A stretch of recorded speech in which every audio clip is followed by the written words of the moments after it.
পুছতে তাকাইয়েই বলবেন প্রথম কথা, জিবরাইল তোমরা শুধু 4 জন ফেরেশতাই আসলা আমাকে নেওয়ার জন্য, আমার উম্মত আসে নাই।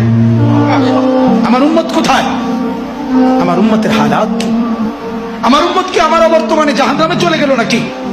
জিবরাইল তখন বলবেন, হায় ইয়া রাসূলুল্লাহ, আজও বললেন না, আজও বললেন না, আজও সেই উম্মত যাওয়ার দিনও বললেন, দুনিয়ায় থাকতেও বললেন, আজও বললেন। আপনার উম্মতের এখনো উঠেই নাই, এখনো তো কবর থেকে কেউ তুলে নাই, আপনাকে তুলেই বাকিদেরকে উঠানো হবে। আল্লাহ নবী বললেন, তাইলে চলো, তাইলে ঠিক আছে, চলো হাসরের মাঠে।